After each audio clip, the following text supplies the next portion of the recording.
बिस्मिल्लाहिर्रहमानिर्रहीम अस्सलाम वालेकुम वरहमतुल्लाहि वबरकातुहू। इफ्तिखार शरीफी में आप तमाम दोस्तों को खुश आमदीद कहता हूँ। डियर दोस्तों, बिटकॉइन बहुत ज़्यादा हाई लेवल पर जाएगा। उसकी मेन रीज़न ये है प्यारे भाइयों कि 2023 में, ठीक है, मार्च में आपने देखा कि एक बैंक प्यारे भाइयों वो उसका कबाड़ा निकला था USA में, सिग्नेचर बैंक जिसका नाम था, ठीक है, उसका कबाड़ा निकला था उस टाइम। तो उसके बाद मार्केट प्यारे भाइयों कितनी हाई लेवल पर गई थी, तकरीबन अगर आप ग्राफ चेक करें ना मार्च के बाद, तो अल्लाह का लाख लाख शुक्र कि बिटकॉइन जो है वो तकरीबन मेरे ख्याल में ज़्यादा नहीं तो 50-60% इसने पम्प मारा था, ठीक है।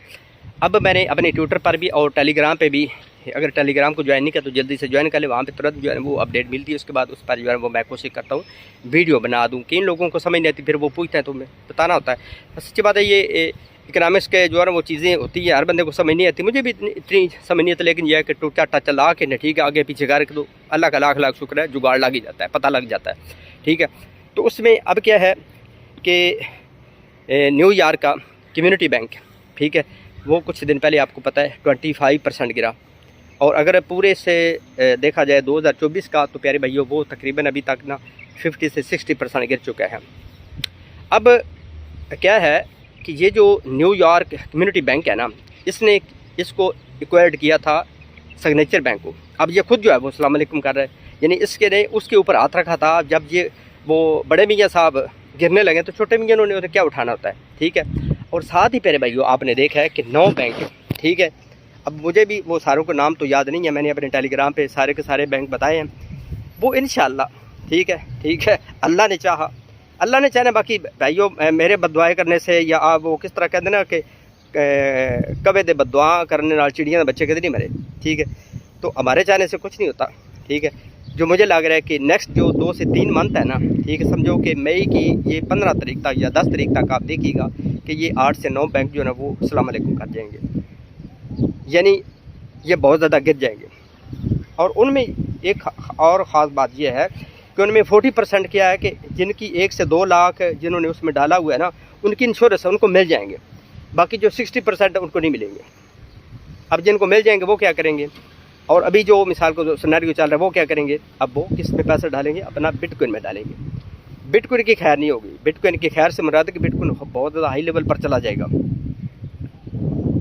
अब जब एक बैंक आपको पता है कि थोड़ा सा 25% या 60% 50% तक गिर चुका है, तो बिटकॉइन हाई लेवल पर जा रहा है। जब ये आहिस्ता आहिस्ता लाइन वाइज, ठीक है, 2 3 4 5, ठीक है, ये तो 9 बैंक है। इसके अलावा भी USA में कम से कम जो मैंने आर्टिकल पढ़ा है उसके मुताबिक मेरे भाई कम से कम 25 से 30 बैंक छोटे बड़े जो है वो डीपैक होने के लिए बिल्कुल रेडी है, यानी उनकी समझो कि गिरावट का शिकार होने वाले हैं। जब ये गिरेंगे तो इनका प्यारे भाइयों हाफ भी पैसा, ठीक है, हाफ लोग भी पैसा इधर डालेंगे ना बिटकॉइन में, तो बिटकॉइन की टल्ली ऐसे शू करके चली जाएगी।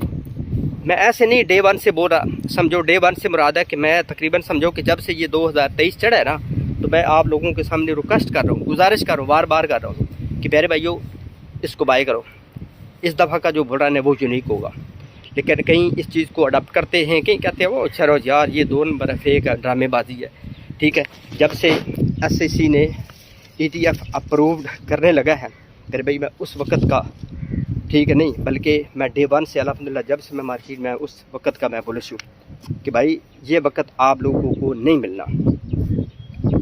अब मेरा मानना है कि एक ETF अप्रूव्ड होता है ना, शायद उससे पहले मैंने 1-2 वीडियो में बोला भी था कि एक ETF अप्रूव्ड होगा ना ब्लैक रॉक के, 2024 में ही आपको कम से कम 80,000 से लेकर 1 लाख तक बिटकॉइन जाता हुआ नजर आएगा।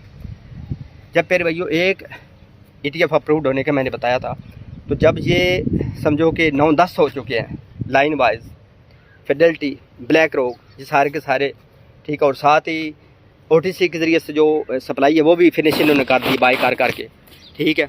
और इसके अलावा प्यारे भाइयों दूसरे माइनर के ज़रिए से भी इन्होंने बाइंग ख़त्म कर दिया। अब सिर्फ एक्सचेंज पर रह गया। जब ये 9-10 हो गए हैं तो फिर अब खुद अंदाज़ा लगा लें कि ये कितना हाई लेवल पर जा सकता है। मैं नहीं बताऊंगा, लेकिन आपने वीडियो के नीचे कमेंट्स बॉक्स में अपनी राय का इज़हार लाजमी देना है कि ये मज़ीद कितना हाई लेवल पर जा सकता है। आज की वीडियो कैसी लगी, वीडियो के नीचे कमेंट्स बॉक्स में अपनी राय का इज़हार लाजमी दीजिएगा। चैनल को सब्सक्राइब कीजिएगा।